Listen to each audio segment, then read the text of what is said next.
ಚಿತ್ರದುರ್ಗ ತಾಲೂಕು ಹಾಯ್ಕಲ್ನಲ್ಲಿ ಮದುವೆಯಾದ 7 ತಿಂಗಳಿಗೆ ನವವಧು ಸಾವು. ಹೌದು, 7 ತಿಂಗಳ ಹಿಂದೆ ಪ್ರೇಮ ವಿವಾಹವಾಗಿದ್ದ ನವ ವಿವಾಹಿತೆ ಏಕಾಏಕಿ ಅಸಹಜವಾಗಿ ಸಾವನ್ನಪ್ಪಿರುವಂತಹ ಘಟನೆ ಚಿತ್ರದುರ್ಗ ತಾಲೂಕಿನ ಹಾಯ್ಕಲ್ ಗ್ರಾಮದಲ್ಲಿ ನಡೆದಿದೆ.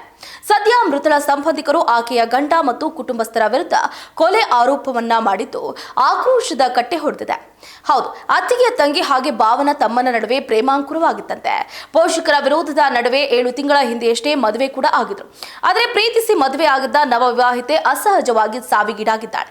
ಹೀಗಾಗಿ ಇತ್ತ ಪತಿ ಮತ್ತು ಕುಟುಂಬಸ್ಥರ ವಿರುದ್ಧ ಕೊಲೆ ಆರೋಪ ಕೇಳಿ ಬಂದಿದ್ದು ಕೋಟೆನಾಡು ಚಿತ್ರದುರ್ಗ ತಾಲೂಕಿನ ಹಾಯ್ಕಲ್ ಗ್ರಾಮದಲ್ಲಿ ನಡೆದಿದೆ.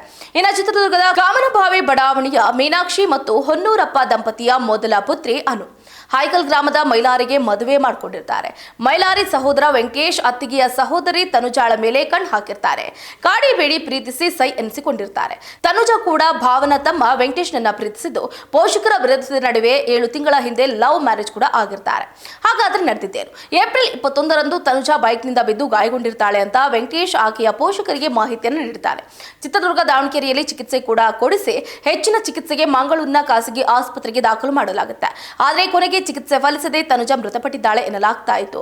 ಮರಣೋತ್ತರ ಪರೀಕ್ಷೆಯ ವರದಿ ನೋಡಿದ್ರೆ ಪೆಟ್ಟು ಬಿದ್ದು ಸಾವು ಅನ್ನೋದು ತಿಳಿತಾ ಇದೆ. ಹೀಗಾಗಿ ಪತಿ ವೆಂಕಟೇಶ್ ಮತ್ತು ಆತನ ಕುಟುಂಬಸ್ಥರೇ ಹೊಡೆದು ಕೊಂದಿದ್ದಾರೆ, ಬೈಕ್ನಿಂದ ಬಿದ್ದಿದ್ದಾಳೆ ಅಂತ ಕತೆ ಕಟ್ಟಿದ್ದಾರೆ ಅಂತ ಮೃತರ ಸಂಬಂಧಿಕರು ಗಂಭೀರ ಆರೋಪವನ್ನು ಮಾಡಿದ್ದಾರೆ.